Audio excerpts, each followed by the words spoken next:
إن الحمد لله نحمده ونستعينه ونستغفره ونعوذ بالله من شرور أنفسنا ومن سيئات أعمالنا من يهده الله فلا مضل له ومن يضلل فلا هادي له وأشهد أن لا إله إلا الله وحده لا شريك له وأشهد أن محمدًا عبده ورسوله وبعد فإن خير الحديث كتاب الله وخير الهدي هدي محمد صلى الله عليه وسلم وشر الأمور محدثاتها وكل محدثة بدعة وكل بدعة ضلالة وفي رواية وكل ضلالة في النار فأعوذ بالله السميع العليم من الشيطان الرجيم ألا لله الدين الخالص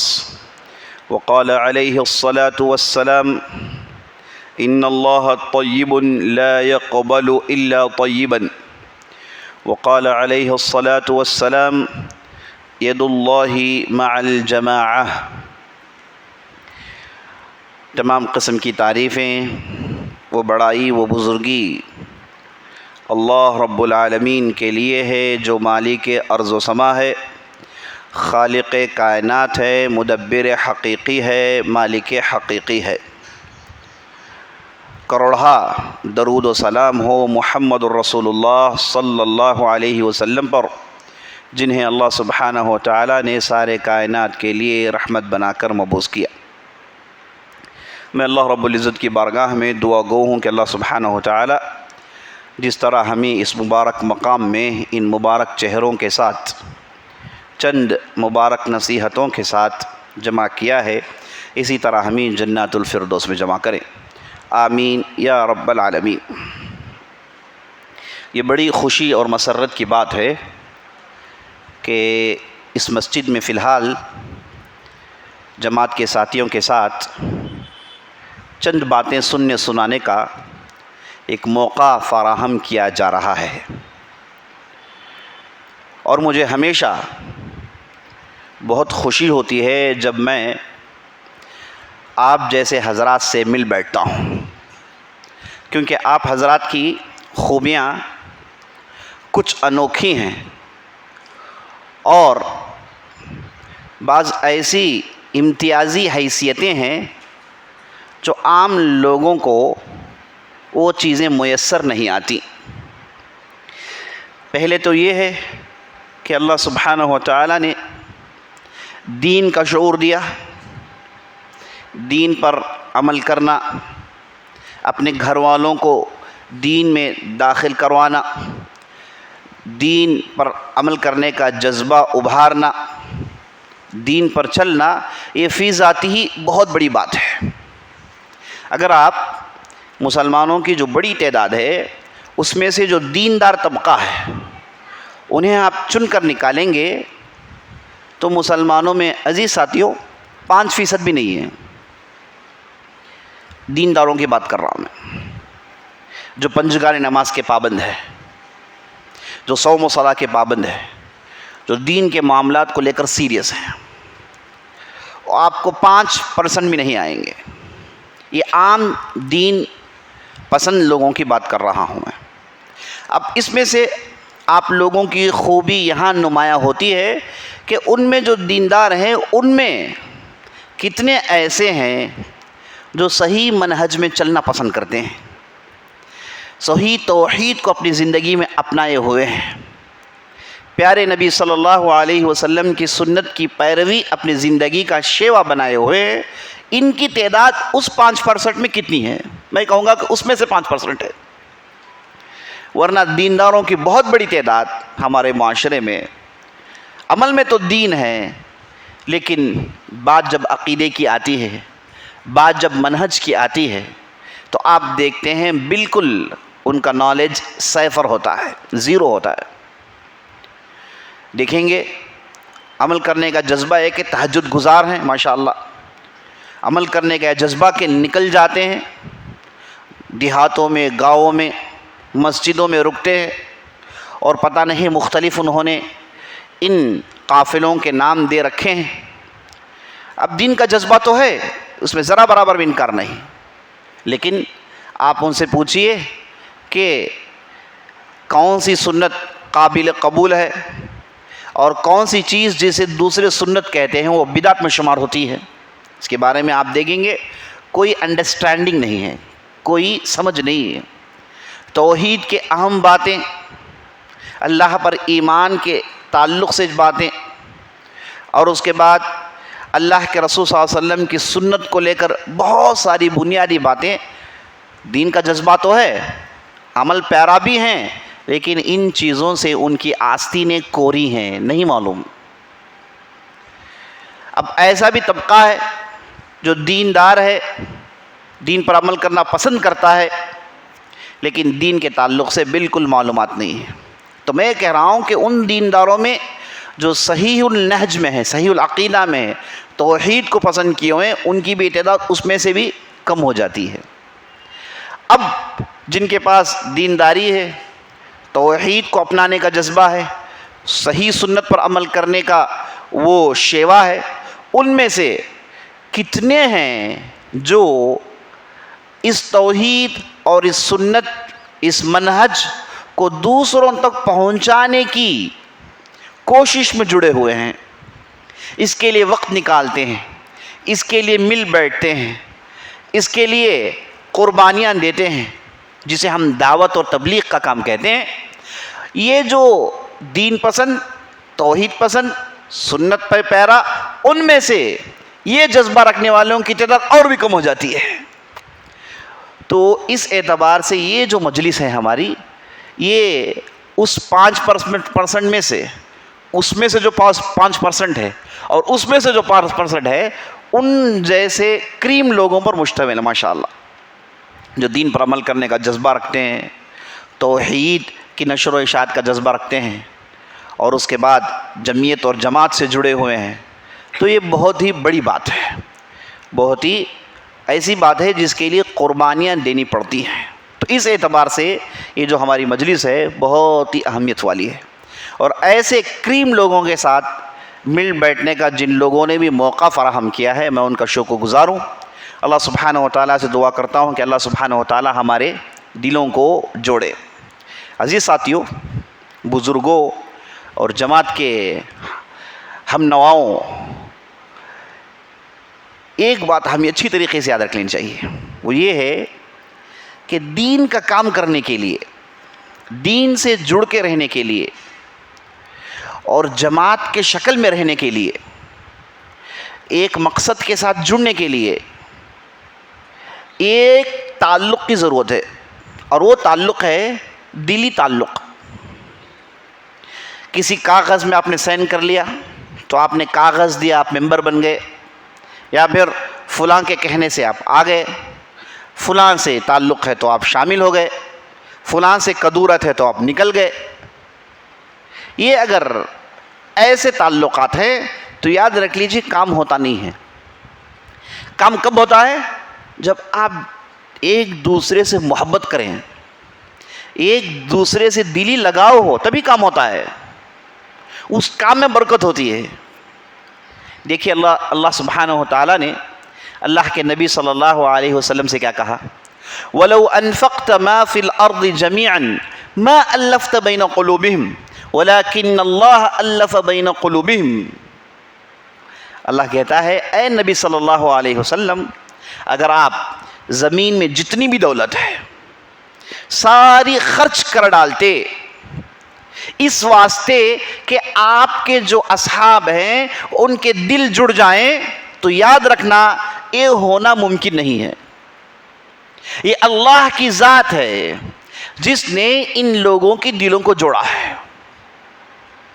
نبی صلی اللہ علیہ وسلم کے لیے اللہ نے صحابہ کے دلوں کو جوڑ دیا، اور تب جا کے آپ دیکھتے ہیں کہ تاریخ کے سنہرے اوراق میں یہ تاریخ لکھی جاتی ہے کہ یہ جو عرب کے بدو قسم کے لوگ، صحرا میں رہنے والے لوگ، خانہ بدوش لوگ ساری دنیا میں حکومت کر رہے ہیں۔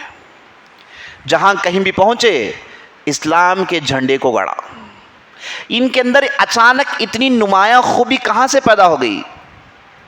یہ اللہ نے ان کی دلوں کو جوڑا۔ تو اگر آپ دین کا کام کرنا چاہتے ہیں تو آپ کو آپس میں محبت کرنا ضروری ہے۔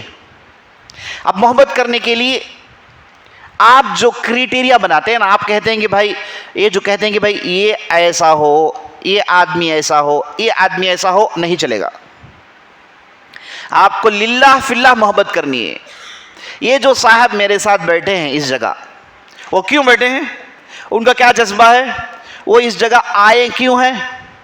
وہ بھی اللہ کے لیے آئے ہیں، وہ بھی توحید کی محبت نے انہیں کھینچ پہنچایا ہے، وہ بھی سنت کی نشر و اشاعت کے لیے کوشاں ہیں۔ آخر وہ میرے بغل میں بیٹھے ہوئے ہیں، اس سے بہتر دوست کون ہے بتائیے آپ مجھے؟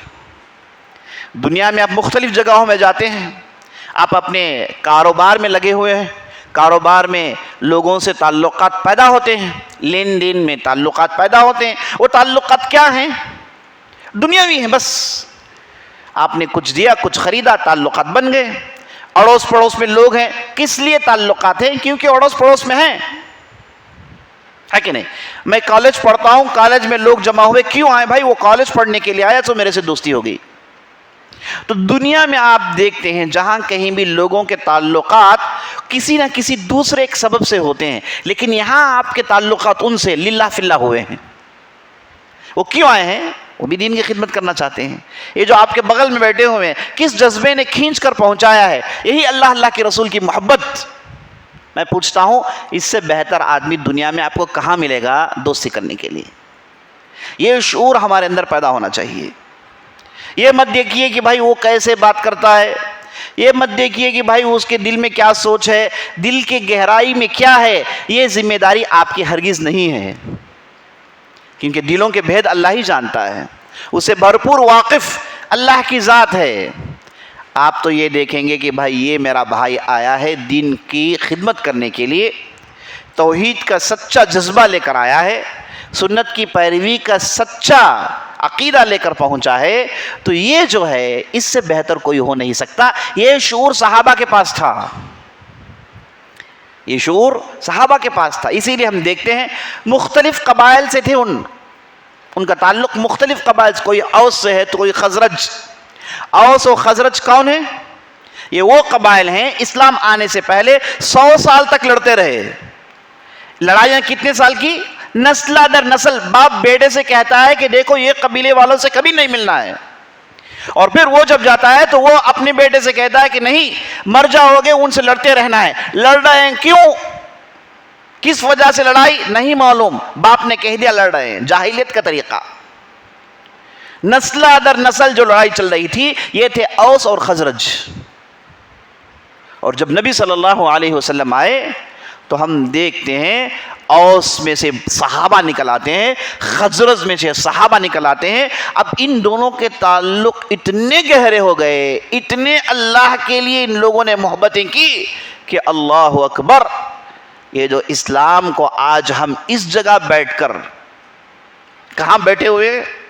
نندیال آندھرا میں ایک ڈیپ ایک جگہ میں بیٹھے ہوئے ہیں، یہاں بیٹھ کر ہم اسلام کا نام لے رہے ہیں، یہاں بیٹھ کر ہم سنت کا نام لے رہے ہیں، یہاں بیٹھ کر دینی جذبے کی بات کر رہے ہیں، تو یاد رکھ لیجئے اتنے دور دراز علاقوں میں اسلام پہنچانے والے یہی محبت کرنے والی مقدس جماعت تھی۔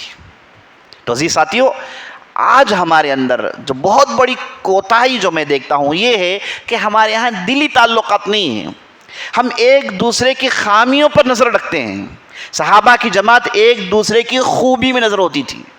بھائی اس سے ایک غلطی ہے، اس کے پاس بات کرنے میں تھوڑا رفنس ہے، اس کے پاس بات کرنے کا سٹائل ٹھیک نہیں ہے، اس کے پاس فلاں چیز ٹھیک نہیں ہے، اس کے پاس فلاں چیز ٹھیک نہیں ہے، تو ہماری نظریں خامیوں میں ہوتی ہیں۔ آپ کو کرنا یہی ہے کہ اس نظریے کو بدل کے ان کی خوبیوں میں نظر ڈالیے نا، کہ یہ جو بھائی ہے اس کی کیا خوبی ہے، اس کے پاس اس سے محبت کرنے کے لیے، اس سے جڑ بیٹھنے کے لیے اس کے پاس کیا اچھی خوبیاں ہیں، اس پر نظر ہونی چاہیے جو صحابہ کی جماعت میں ہوتی تھی۔ ہزار غلطیاں ہوں لیکن ایک بھی خوبی کہتے ہیں کہ یہ دوستی کے قابل ہے۔ نبی صلی اللہ علیہ وسلم سے بعض روایت مروی ہیں، التمسوا للمؤمن 70 عذرا، ایک مومن کے لیے 70 عذر تلاش کرو تاکہ وہ تعلق قائم رہے۔ اب ہم کیا عذر تلاش کرتے ہیں؟ یہ صاحب کو کیسے کاٹ پھینکیں، یہ صاحب کو کیسے جو ہے ہٹائیں، یہ صاحب کو کیسے دور کریں، اس لیے ہم 70 نہیں 700 عذریں تلاش کرتے ہیں۔ اللہ حفاظت فرمائے۔ ہم کو یہ کام ہرگز نہیں کرنی ہے ساتھی، ہم کو آپس میں محبت کرنا ہے۔ اگر واقعی آپ توحید سے محبت رکھتے ہیں، آپ صحیح النہج میں چلنے کی خواہش رکھتے ہیں، منہج السلف میں چلنا چاہتے ہیں، اگر آپ سنت کی پیروی صحیح معنی میں کرنا چاہتے ہیں، آپ ہی کے اندر یہ چیز ہونی چاہیے۔ پتہ ہے آپ کی جماعت کو نبی صلی اللہ علیہ وسلم نے کیا نام رکھا؟ آپ صلی اللہ علیہ وسلم نے صحابہ کی جماعت کو مختلف روایتوں میں مختلف نام ہیں۔ کبھی کہا فرقہ ناجیہ، جیت حاصل کرنے والا فرقہ، کبھی کہا اہل السنہ، سنت کی پیروی کرنے والا خانوادہ۔ اہل کا معنی کیا آتا ہے؟ خانوادے کا آتا ہے، خاندان، خانوادہ کہتے ہیں خاندان، سنت پر عمل کرنے والوں کا خاندان، ملنے کا، جڑ کر رہنے کا۔ اہل الجماعہ، اہل الجماعہ، مل کے رہنے کا خاندان۔ اہل السنہ والجماعہ، سنت اور مل کے رہنے والے لوگ۔ نام بھی دیکھیں کیسے آپ صلی اللہ علیہ وسلم نے دیا ہے، مل کے رہنے پر ابھارا ہے۔ یہ کون لوگ ہیں؟ جن لوگوں نے نبی صلی اللہ علیہ وسلم سے توحید سیکھی، سنت سیکھی اور زمین میں جینے کا طرز و طریقہ سیکھا۔ نبی صلی اللہ علیہ وسلم نے انہیں یہ نام دیا کہ بھائی تم لوگ آپس میں مل کر رہتے ہو، آپس میں جڑ کر رہتے ہو۔ اللہ اکبر۔ تو یہ مل کے رہنے کے لیے کیا کرنا چاہیے، اس کے بارے میں معلومات حاصل کرنی چاہیے۔ میں نے آپ کو بتا دیا، خامیوں میں نظر مت رکھیے، خوبیوں میں نظر رکھیے۔ اب خامی ہے، اس کے لیے بھی ایک دروازہ کھلا ہے، آپ اس بھائی کو نصیحت کر سکتے ہیں۔ دیکھیے نصیحت کرنے کا طریقہ کیا ہے، ہمارے پاس کہتے ہیں نصیحت ہیں، لیکن آدمی کو ننگا کر دیتے ہیں، کہے 4 لوگوں کے سامنے آپ مت کرو بھائی۔ یہ نصیحت تھوڑی ہے، یہ تو آپ نے انسلٹ کر دیا۔ بہتر نصیحت یہ ہے کہ آپ اکیلے میں وہ صاحب سے نصیحت کریں، کیونکہ بھائی آپ کے اندر یہ چیز میں دیکھتا ہوں، میں سمجھتا ہوں کہ یہ چیز بہتر نہیں ہے، اگر آپ اسے بدل لیں تو بہت اچھی بات ہے نا۔ اکیلے میں نصیحت، برملا نصیحت نہیں، اکیلے جو آدمی جڑنا چاہتا ہے وہی یہ کام کر سکتا ہے۔ جو جڑنا نہیں چاہتا ہے نا، وہ جہاں اس کی برائیوں میں نظر ہوتی ہے، ساتھ ساتھ یہ انتظار میں ہوتا ہے کہ صاحب کب غلطی کریں گے، کب میں انہیں ننگا کروں گا۔ یہ کوشش ہونی چاہیے کہ ان سے غلطی نہ ہو، یہ سوچیں کہ ان سے غلطی نہ ہو، یہ ان کی جو خامیاں ہیں، ان کی جو کمزوری ہے، لوگوں میں برملا نہ ہو۔ تو عزیز ساتھیوں، میں جڑ کے رہنے کے لیے چند نسخے بتا رہا ہوں، اس پر ہم اور آپ کو عمل کرنا چاہیے۔ جب تک ہم جڑے ہوئے ہیں، آپس میں محبتیں ہیں، کام پختہ ہوگا، کام پختہ ہوگا، کیونکہ ہمارے پاس بہترین عقیدہ ہے، بہترین منہج خزانہ ہے ہمارے پاس۔ جو دوسرے اصحاب ہیں، مسکین لوگ ہیں، ان کے پاس علم نہیں ہے، ان کے پاس علم کی خامی ہے، اس کا بھی انہیں پتہ نہیں ہے، توحید کی بنیادوں سے معرفت نہیں رکھتے، اس کا بھی انہیں پتہ نہیں ہے۔ عزیز ساتھیو، تو ہمارے پاس جب یہ خزانے ہیں تو ہمیں ملنا چاہیے، جڑ کر رہنا چاہیے، اتحاد ہمارے صفوں میں ہو تو ہی کام بڑے مضبوط سے ہوتا ہے۔ ہمارے اندر اختلافات ہو، یاد رکھ لیجئے اس کا اثر کام میں نظر آتا ہے، اس کا اثر سننے والے کے دماغ میں پیدا ہوتا ہے۔ آپ جب تک جڑے رہیں گے، کام میں، بات میں، عمل میں وہ تاثیر ہوتی ہے جس سے وہ دوسروں کو کھینچ کر لاتی ہے، جیسے ہم صحابہ کی جماعت میں دیکھتے ہیں۔ تو مل کے رہنے کی بھرپور کوشش اس کے لیے کوشش کرنی ہے، ایسا نہیں کہ وہ ملے گا تو میں ملوں گا۔ نبی صلی اللہ علیہ وسلم نے حدیث میں ارشاد فرمایا، اگر 2 مومن بھائیوں کے درمیان جھگڑا ہو جائے تو ان کے لیے غصہ دکھانے کے لیے 3 دن کی لمیٹڈ ٹائم ہے۔ ٹائم کتنے دن کا ہے؟ 3 دن۔ اس کے بعد وہ مومن ہے تو ملنا ہی ملنا ہے۔ ہمیشہ کی لڑائی نہیں. مومن ہے تو ملنا ہی ملنا ہے. اور نبی صلی اللہ علیہ وسلم نے کیا کہا؟ ان دونوں میں سے بہتر وہ ہے جو سلام سے شروع کرتا ہے. اپنے بھائی کے پاس آتا ہے اور کہتا ہے کہ السلام علیکم. وہ پہل کرتا ہے. پہل کرنے والا دونوں میں سے بہتر ہے. اب ہم کیا کہتے ہیں کہ بھائی انہیں سلام کرنے دو, انہیں ملنے دو, غلطی ان کی ہے, میں کیوں ملوں؟ اگر میں ملوں تو لوگ سمجھیں گے کہ میں کمزور ہوں, میں ملوں تو لوگ سمجھیں گے کہ میرے اندر خامی ہے, میں ملوں تو لوگ سمجھیں گے کہ میں نے غلطی کی. نہیں, میں نہیں ملوں گا, انہیں ملنا چاہیے. افسوس نبی صلی اللہ علیہ وسلم کی چھوٹی چھوٹی تعلیمات پر عمل کرنے کے زیادہ حقدار ہم ہیں. ہم ان چیزوں پر بہت ہی کم عمل کرتے ہیں. عزیز ساتھیو, یہ چیز ہمارے اندر ضرور ہونی چاہیے. اور محبت بڑھانے کے لیے نبی صلی اللہ علیہ وسلم نے کیا کہا؟ تہادو تحابو. آپس میں تہادو و تحابو, آپس میں تحفے دے لو, محبت بڑھتی ہے. کچھ نہ کچھ تحفے, چھوٹی سی چھوٹی چیز یہ آپس میں دے لو تاکہ محبت بڑھے. ایک صحابی نے آ کر کہا یا رسول اللہ, میں وہ جو صاحب سے نا بہتر آدمی ہے, میں انہیں چاہتا ہوں. نبی صلی اللہ علیہ وسلم نے کہا کہ جاؤ آگے ان کے سامنے بولو, بھاگو ان کے پاس کہو کہ میں انہیں چاہتا ہوں. نبی صلی اللہ علیہ وسلم صحابی سے کہا, وہ صحابی تھرا کر ہے, کہا کہ نہیں جاؤ جاؤ جاؤ جا کے بولو. اور وہ گئے, جا کے کہا احبک اللہ احبک فی اللہ, میں اللہ کے لیے تم سے محبت کرتا ہوں. اور نبی صلی اللہ علیہ وسلم نے یہ بھی سکھایا, اگر تم سے کہے کسی نے کہ میں اللہ کے لیے تم سے محبت کرتا ہوں, آپ جواب میں کہیے احبک اللہ الذی لمن احببتنی فیہ, لما احببتنی فیہ, ہے نا, اللہ تم سے محبت کرے جس کے لیے تم نے مجھ سے محبت کی. اور ایک روایت میں آپ کو ضرور سنانا چاہتا ہوں, اور میں جب اس روایت کو پڑھتا ہوں میرے رونگٹے کھڑے ہو جاتے ہیں. ابو الدرداء کی روایت ہے, نبی صلی اللہ علیہ وسلم کہتے ہیں کہ جب قیامت کے دن عرش تلے بعض مقدس لوگوں کو جگہ ملے گی. ہم جانتے ہیں اس وقت گرمی اتنی زیادہ ہوگی کہ لوگ اپنے پسینوں میں غوطے مار رہے ہوں گے, ڈوب رہے ہوں گے, اور لوگ پریشان ہوں گے. اس موقع پر عرش تلے بعض لوگوں کو موقع دیا جائے گا.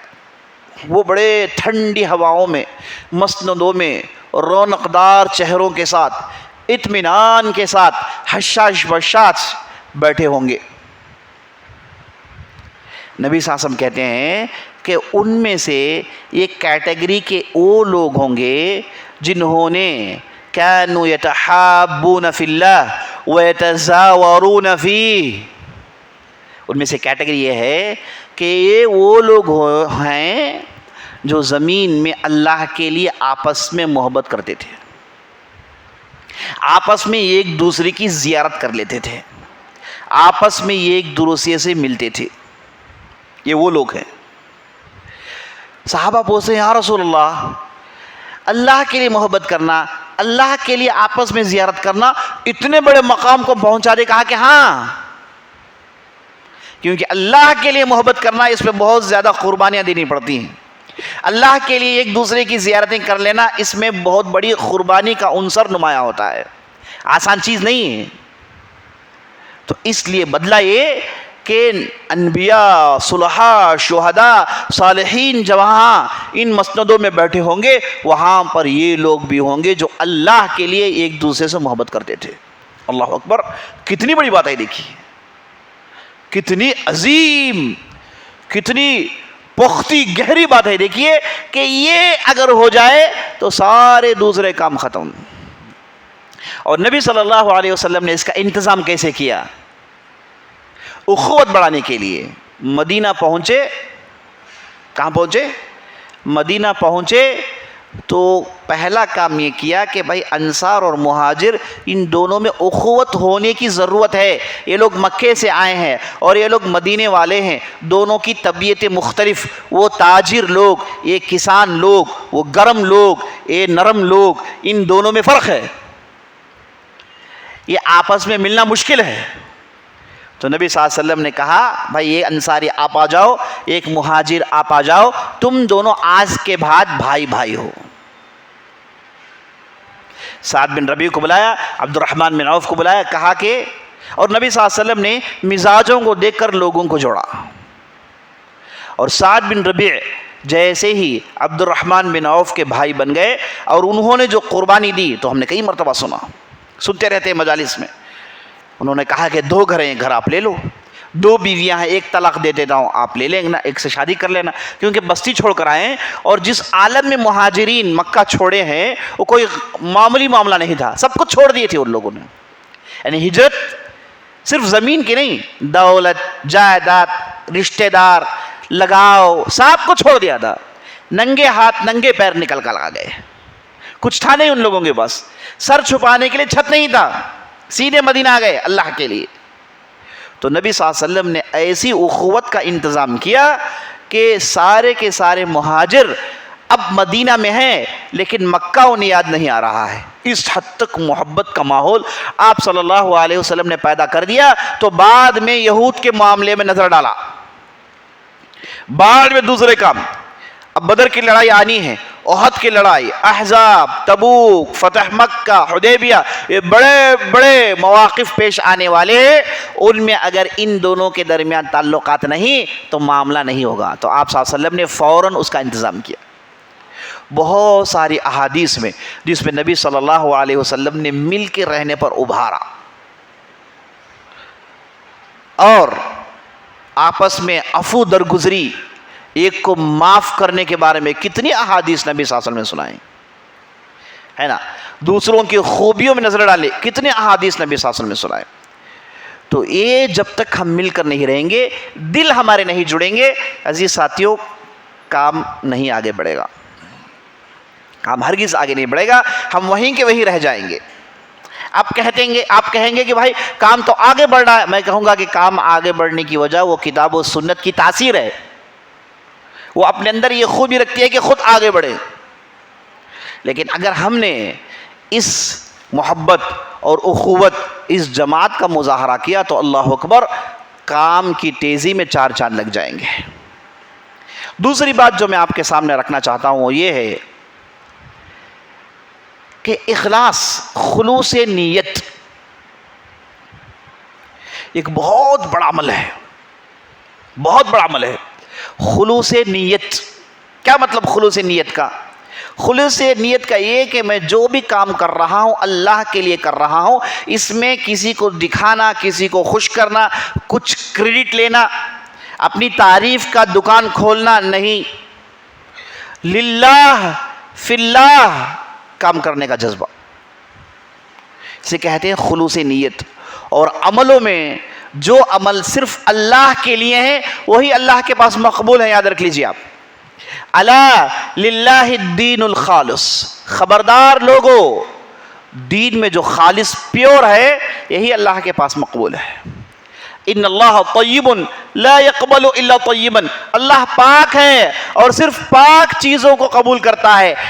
اچھا برا اس کی اگر آمیزش ہو عمل میں، اللہ سبحانہ و تعالیٰ اسے قبولتا نہیں ہے، صرف پیور چیزوں کو قبول کرتا ہے. تو عملوں میں جو صرف اللہ کے لیے آپ نے عمل کیا وہی اللہ کے پاس مقبول ہے. خلوص نیت کی بہت بڑی ضرورت ہے. مصیبت ہے کہ جب کوئی آدمی عمل کرے چاہتا ہے کہ بھائی اس عمل کی تعریف کوئی کرے، اس عمل کو ریکگنیشن ملے، اس کام کو کریڈٹ ملے، اسے کم از کم لوگ جان لے. صحابہ کی جماعت نہیں کرتی تھی. ان کے پاس طریقہ آیا تھا کہ بڑے سے بڑا عمل کر دیتے اور خاموش بیٹھے رہتے. لوگ سوچتے کہ بھئی اتنا بڑا کام کہاں سے ہو گیا.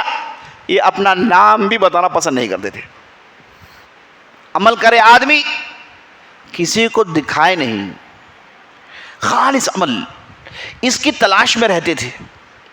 اسی لیے نبی صلی اللہ علیہ وسلم نے عام طور پر صحابہ کو یہ حکم دیا، یہ نصیحت کی کہ آپ رات میں اٹھ کر نماز پڑھیں.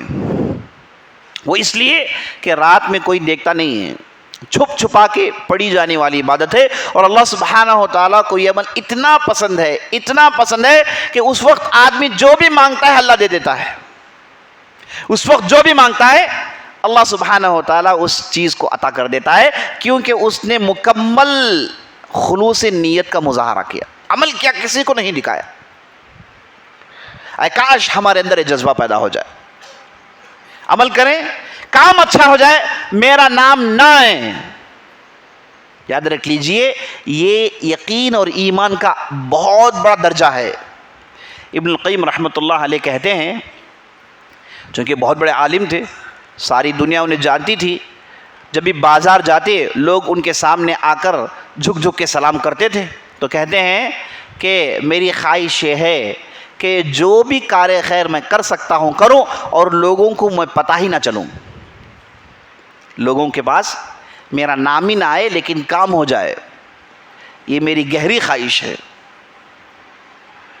میں آپ کے سامنے ہمیشہ واقعہ سناتا ہوں, اور آپ کی مجلس کے لیے بھی واقعہ سناتا ہوں, اس میں بہت بڑی عبرت ہے. خلوص نیت, اس کے لیے محنت کرنی پڑتی ہے, اس کے لیے محنت کرنی پڑتی ہے. سلف و صالحین سے مروی ہے کہ وہ رات بھر عبادت میں مصروف ہوتے, تہجد گزار رات بھر میں عبادت میں مصروف ہیں, اللہ کے پاس مناجات کی اور مصلی میں کھڑے رہے, دعائیں مانگتے رہے, آنسو بہاتے رہے, اور صبح فجر پڑھنے کے بعد لوگوں کے ساتھ ایسے گھلتے ملتے گویا کہ رات میں انہوں نے بڑی گہری نیند سوئی تھی. لوگوں کو پتہ ہی نہیں چلتا کہ رات میں اتنا زبردست انہوں نے عمل کیا ہے. ہمارا معاملہ تو یہ, میں ایک مسجد گیا نماز پڑھنے کے لیے, میں نے لائٹ آن کیا تو پورا لائٹ ہریا ہے, پلٹ کر دیکھا تو ٹیوب لائٹ میں دینے والے کا نام اتنا بڑا لکھا ہوا ہے کہ اس کی سفیدی ختم ہو گئی, چاروں طرف ہریالی ہے, کیونکہ دینے والے نے اتنا بڑا نام لکھا ہے کہ ٹیوب لائٹ کا مقصد ہی ختم ہو گیا ہے نا. کچھ بھی ہو, معلوم ہو, لوگ تعریف کریں, تھالیاں پیٹے, ارے بھائی یہ مومن کا طریقہ ہی نہیں. کروڑہ خرچ کر دیتا ہے آدمی, پتہ ہی نہیں چلتا, اندر سے کام ہو گیا, اللہ قبول کرے. یہ جذبہ آدمی کے پاس ہونا چاہیے, یہ جذبہ آدمی کے پاس ہونا چاہیے. اس پر ہم اگر عمل کرنا شروع کر لینا, یہ جذبہ ہمارے اندر پیدا ہو جائے نا, اخوت محبت سب کچھ آ جائے گا, سب دل جڑ جائیں گے. اور صحابہ کی جماعت ایسی تھی, بڑے بڑے کام کرتے لیکن پوچھنے پر بھی بتاتے نہیں. یہ بہت بڑے عبادت گزار, بہت بڑے سلف صالحین کے ائمہ اہل البیت میں سے تھے. ان کا نام تھا علی بن حسین بن علی بن ابی طالب, جنہیں زین العابدین کہتے تھے. یہ جب وفات پائے, مدینے میں بہت سارے غریب سڑکوں میں آ گئے. پتہ چلا کہ ایسا کیوں ہو گیا.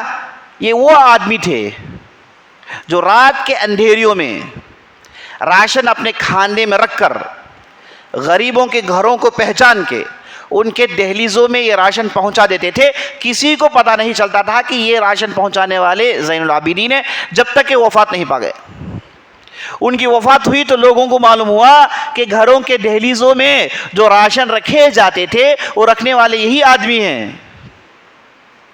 آج ہمارا معاملہ یہ ہے کہ لوگوں کو دیتے ہیں, دینے سے پہلے 1000 بار انہیں کہہ دیتے ہیں کہ بھائی میں پہنچاؤں گا, میں دوں گا, میں.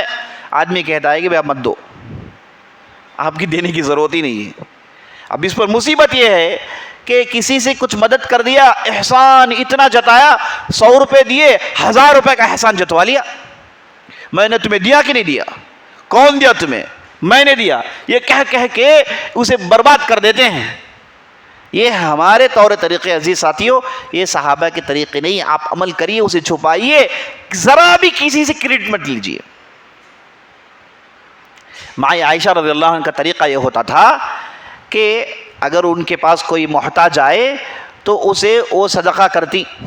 وہ جب صدقہ لے کے وہ یہ کہتی جزاک اللہ خیر, تو یہ فوراً باہر نکل کے کہتی ایاکم جزاکم اللہ خیر, آپ نے مجھ سے لیا, آپ کو شکریہ. تو ان کے ساتھ جو لوگ تھے انہوں نے کہا کہ وہ تو آپ کے لیے دعا کرتے ہیں, تو آپ اتنی بیزار کیوں ہو جاتی ہیں. کہتی ہیں کہ مجھے دنیا میں اس کا بدلہ نہیں چاہیے, یہ کار خیر کا بدلہ مجھے دنیا میں نہیں چاہیے. میں چاہتی ہوں کہ اس کا 100% بدلہ مجھے آخرت میں ملے. اگر دنیا میں تھوڑا بہت واپس مل جائے تو پھر آخرت میں کمی ہو جائے گی, تو اس کا پورے کا پورا بدلہ مجھے اللہ کے پاس ملے, اس کے لیے وہ کوشاں ہوتی تھی. دیکھیے جذبہ کیسا.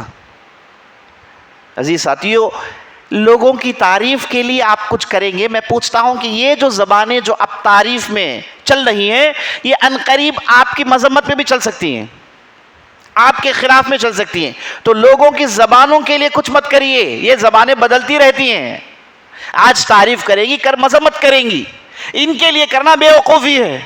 انسانوں کے لیے کوئی اچھائی کرنا بے وقوفی ہے. کیونکہ انسان کیا ہے, اسے فائدہ ہو تو تعریف کرے گا, نقصان ہو تو وہ کیا برابر نہیں جیونو, برابر نہیں آدمی نہیں انہوں. کیا ہے, ان کو نقصان ہو گیا تو فوراً کیا بول دیے, وہ آدمی خود برابر نہیں. یہ ہم انسانوں کی زبانیں ہیں, ان کے لیے آپ کار خیر کیوں کرتے ہیں؟ یہ تو بے وقوفی ہے. آپ عمل کریے للہ فی اللہ, اجر اللہ کے پاس تلاش کریے, اس کے بعد دیکھیے کہ آس پاس کا ماحول کیسے بدلتا ہے. یہ ایک تھے جن کا نام تھا خالد بن ابان بن عثمان بن عفان. عثمان بن عفان کے پوتے, ان کے تعلق سے آتا ہے کہ بڑے مالدار تھے اور بہت بڑے مالدار تھے. اور عثمان غنی کا پورا خاندان ایسے ہی تھا. پتہ ہے کیوں؟ ان لوگوں نے اللہ کے راہ میں پیسے لٹائے اللہ کے لیے. جو آدمی اللہ کے لیے پیسے لٹاتا ہے کبھی بھی غریب نہیں ہوتا, وہ اور اس کا پورا خاندان کبھی بھی فقر و فاقے کا محتاج ہوتا نہیں ہے. شرط یہ ہے پیسے آدمی لٹائے اللہ کے لیے, نام کے لیے نہیں, شہرت کے لیے نہیں, لوگ واہ واہ کہے اس کے لیے نہیں, نام ان کا ہے اس کے لیے نہیں, پوسٹرز میں بینرز میں نام ڈالا جائے اس کے لیے نہیں. اس نے للہ کیا ہے. 100% گارنٹی لکھ لیجئے, تاریخ ٹائم نوٹ کر لیجئے, میرا نام بھی نوٹ کر لیجئے, کبھی بھی اس کے کسی بھی خاندان کو فقر و فاقہ نہیں آئے گا. یہ تاریخ اس پر گواہ ہے. عثمان بن عفان, ان کا نام ہی الغنی رکھ دیا گیا تھا. یہ انہوں نے کتنا پیسہ لٹایا. جب بھی نبی صلی اللہ علیہ وسلم پوچھا دیا, جب بھی پوچھا دیا, کبھی ہاتھ رکے نہیں ان کے. یہاں تک کہ نبی صلی اللہ علیہ وسلم نے ایک مرتبہ کہہ دیا, اے عثمان آج کے بعد تم جو کچھ بھی کرو کوئی عمل تمہیں نقصان پہنچانے والا نہیں ہے, تم اس درجے کو پہنچ چکے ہو. لیکن عثمان نے کار خیر سے اپنے ہاتھ کو کبھی روکا نہیں. اس کا اثر ان کے خاندان میں اترا. ان کا پورا خاندان نسل در نسل کئی 100 سال تک پورے کے پورے مالدار رہے. فقر و فاقہ انہیں کبھی چھو کر نہیں گیا. اللہ اکبر. تو عثمان بن عفان کے پوتے جن کا نام تھا خالد بن ابان, یہ بہت بڑے تاجر تھے. کہا جاتا ہے ان کے پاس اتنے بڑے بڑے رجسٹرز تھے کن کے, جو ان سے مہینے کی تنخواہیں لیتے تھے, ہفتہ بھر کی تنخواہیں لیتے تھے. ان کے پاس اصول تھا کہ اگر کسی کے پاس کچھ کام نہیں, وہ باقاعدہ ان کے پاس آ کے مہینے کی تنخواہ لے جائیں. کام سے پہلے اسے تنخواہ ملتی تھی, وہ لے جائیں ان کے پاس. اور لوگوں کو معلوم نہیں کہ کرنے والے خالد بن ابان ہیں. ان کی وفات کے بعد معلوم ہوا کہ یہ سب یہی کرتے تھے, کیونکہ رک گیا. تو عزیز ساتھیو, آدمی عمل کرے اور اسے چھپائے, پوری کوشش کرے کہ بھائی یہ عمل کسی کے نظر میں نہ آئے. اور بعض اعمال اللہ نے اپنی شریعت میں لوگوں کے سامنے کرنے کے لیے حکم دیا ہے. جیسے آپ نماز پڑھتے ہیں, حج کرتے ہیں, ہے کہ نہیں, اور زکوٰۃ, بعض زکوٰۃ آپ کی لوگوں کے سامنے آپ دے سکتے ہیں. اس کا مقصد صرف یہ ہے کہ لوگ آپ کے اس خیر کو دیکھ کر سیکھیں. اس لیے نہیں کہ وہ صاحب کو کچھ جو ہے کریڈٹس ملے, یہ نہیں, دوسرے خیر کا راستہ سیکھیں. اس لیے نبی صلی اللہ علیہ وسلم سے بھی ثابت ہے کہ آپ صلی اللہ علیہ وسلم لوگوں کے سامنے بعض لوگوں کو دیتے تھے, صدقہ کرتے تھے, تاکہ دیکھنے والا وہ بھی یہ جذبہ پیدا ہو کہ میں بھی ایسا دوں. اس کے علاوہ کوئی مقصد نہیں ہوتا تھا. میں ایک واقعہ سنا کے اپنی بات ختم کرتا ہوں. خلوص نیت کو لے کر آج ہم کتنے اس کے محتاج ہیں. میں کہوں گا خلوص نیت کے ساتھ اس ڈھنگ سے اگر 40 بھی ہمارے اندر افراد پیدا ہو جائے, پوری کی پوری بستی بدل سکتے ہیں, پوری کی پوری بستی بدل سکتے ہیں. افسوس کہ یہ لوگ گنتی کے چند ہوتے ہیں, گنتی کے چند ہوتے ہیں. امام ذہبی کہتے ہیں کہ مدینے میں ایک صاحب ہوا کرتے تھے, وہ تھے کارپینٹر. لوگ انہیں کچھ کیئر بھی نہیں کرتے تھے, ان کا کچھ مقام تھا ہی نہیں. لیکن مدینے والے کہتے ہیں کہ ایک مرتبہ ایک صاحب مسجد میں داخل ہوئے تو دیکھ رہے ہیں کہ یہ صاحب رات میں پہلی صف میں بیٹھ کر بارگاہ الہی میں دعا کر رہے ہیں. دعا کیا کر رہے ہیں کہہ رہے ہیں کہ اللہ مدینے میں قحط سالی آئی ہے، لوگ پانی کے محتاج ہیں، جانور بھوک و پیاس کا شکار ہیں، بچے بد بدا رہے ہیں، اے اللہ پانی کی ضرورت ہے، بارش پڑ رہی ہے باہر بارش پڑ رہی ہے۔ تو وہ صاحب وہ گھبرا گئے، کہا کہ یہ تو معمولی سا آدمی ہے نا، اسے ہم اس کی کوئی وقت نہیں تھی ہمارے پاس، اتنا پاورفل آدمی کہ دعا ہو رہی ہے، باہر بارش ہو رہی ہے، اللہ اکبر۔ تو گئے صاحب لوگوں سے کہہ دیا کہ یہ جو کارپینٹر ہیں ان کا یہ مقام ہے۔ تو جب انہیں معلوم ہوا کہ لوگوں کو ان کا یہ مقام معلوم ہو گیا، تو کہتے ہیں کہ اس دن عصر کی جنازے کی نماز لوگوں نے پڑھی ان کی۔ انہوں نے اللہ سے دعا کیا کہ اللہ میرے اور تیرے درمیان جو راز تھا وہ فاش ہو گیا، اب میں زمین میں رہنا نہیں چاہتا۔ اللہ اکبر۔ چھپ چھپائے اللہ سے تعلق، کسی کو نہیں معلوم آپ کے اللہ سے تعلقات مضبوط ہیں۔ عزیز ساتھیو، ایسے ہم نے 40 لوگوں کو پیدا کر دیا نا، اتنا زبردست کام ہو سکتا ہے کہ اللہ اکبر۔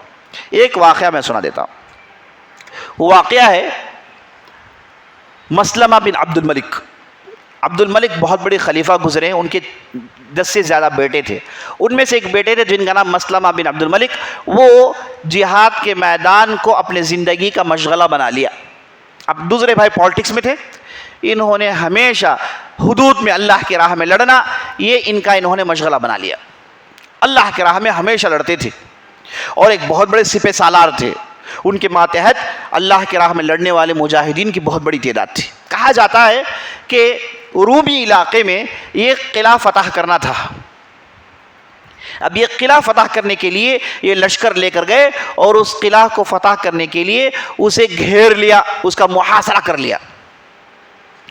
لڑائی شروع ہوئی، 1 دن 2 دن مہینے گزر گئے، قلعہ فتح نہیں ہو رہا، بہت ہی مضبوط، اندر سے تیروں کی بوچھاڑ ہو رہی ہے، اور کئی مجاہدین دیکھتے ہی دیکھتے کام میں آ گئے۔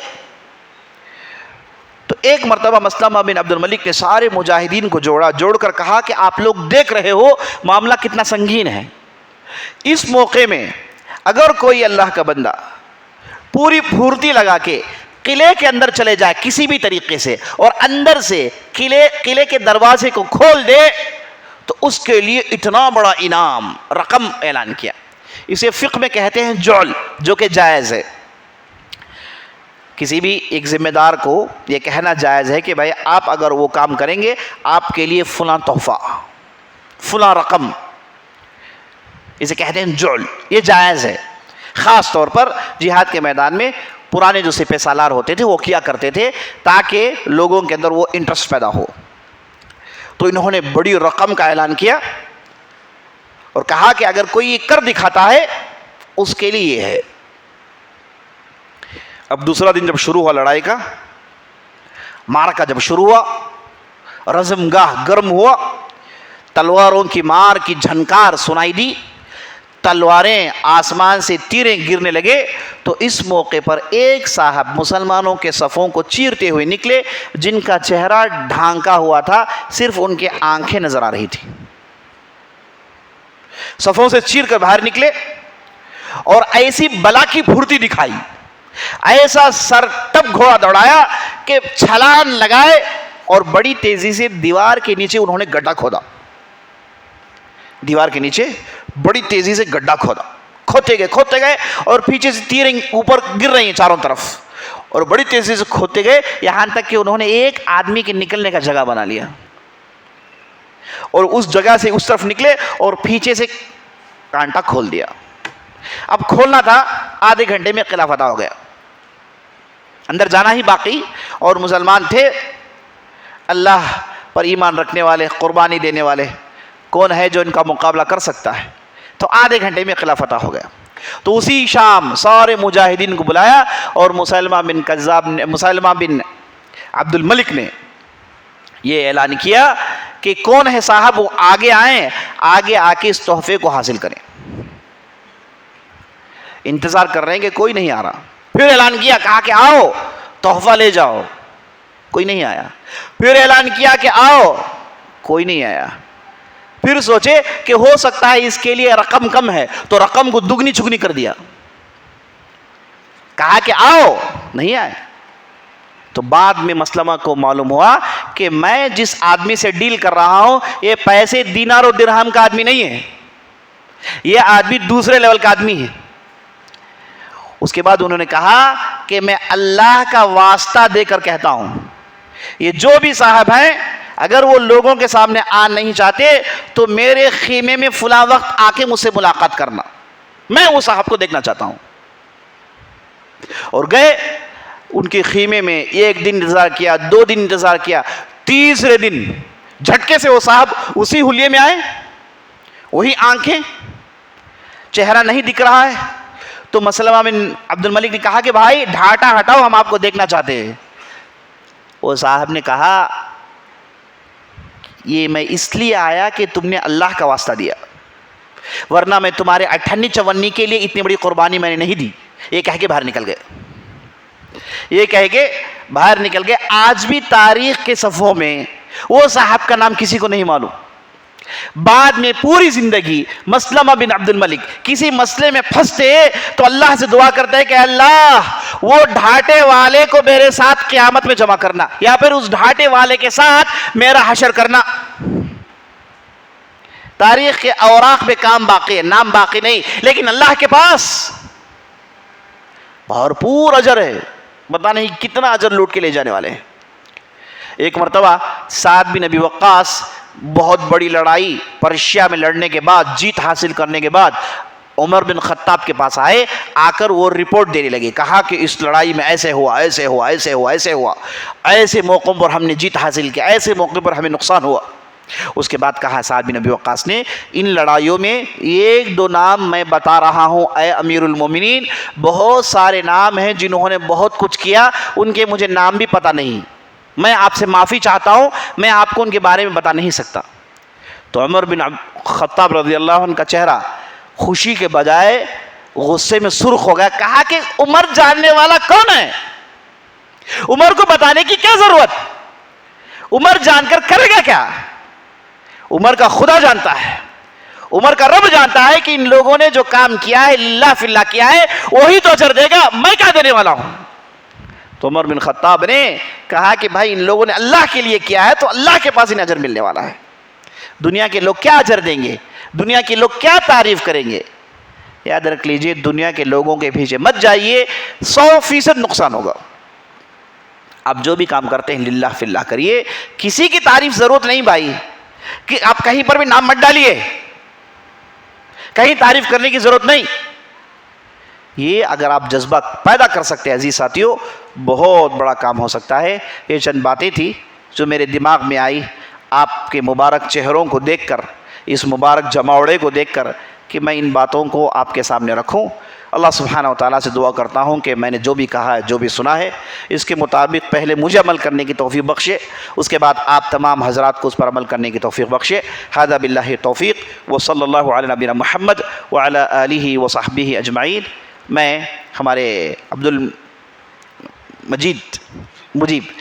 المجیب عمری صاحب اور ہدایت عمری صاحب کا میں تہ دل سے شکر گزار ہوں کہ انہوں نے آپ جیسے مبارک لوگوں کے ساتھ مل بیٹھنے کا موقع فراہم کیا, اور اس مسجد کے ذمہ داروں کا بھی میں شکر گزار ہوں. جو بھی اس پروگرام کے انعقاد میں جن لوگوں نے بھی حصہ لیا ان تمام کا میں شکر گزار ہوں کہ ایک بہترین موقع فراہم کیا. اللہ سبحانہ و تعالیٰ سے دعا ہے کہ اللہ سبحانہ و تعالیٰ ہم اور آپ کے دلوں کو جوڑ رکھے اور اسی طریقے سے کار خیر میں آگے بڑھنے کی توفیق بخشے. ھذا باللہ توفیق وصلی اللہ علیہ وسلم محمد.